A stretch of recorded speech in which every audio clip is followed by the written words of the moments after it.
Now a technology with a real-life application here on Earth. Have you ever wondered if you've recently been in a COVID hotspot? Well, researchers at UNT have been in the works of tracking down the virus. NTTV's Jose Alonso has the story in this week's Eagle Tech segment.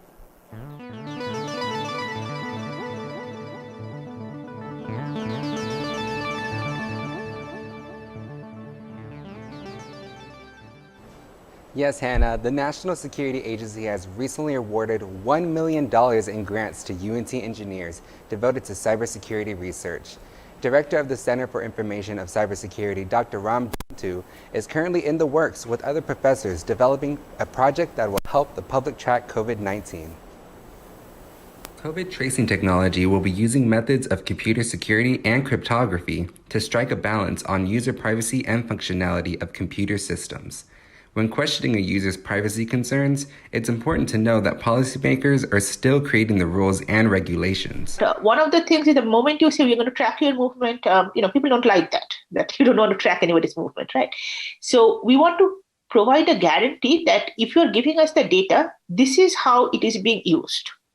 And this is how we cannot use it. So hopefully at some point, people can opt on the amount of privacy they need. When it comes to the medical side of this technology, professionals like the CDC will provide that information.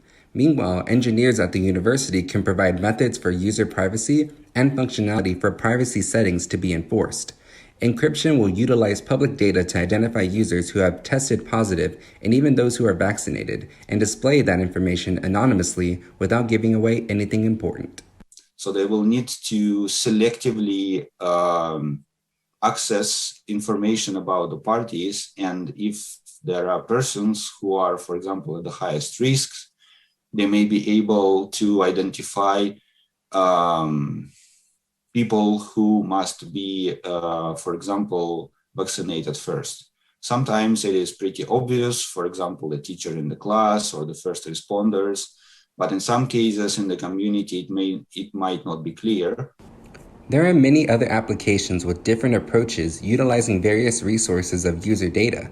This technology could even help create vaccination strategies to see what areas are affected most.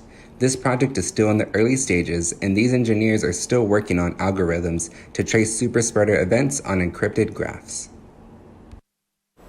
Dr. Dantu is also working on 3 other projects. These will focus on the sharpening of skills of future cybersecurity professionals. They also plan to bridge courses to inspire African American and Hispanic students to get involved as well. That's all I have for today. Back to you guys at the desk. Thank you, Jose. There's a lot going on in the world of basketball, from college to pro. And our sports anchor Armando Berry has the latest on NBA trades and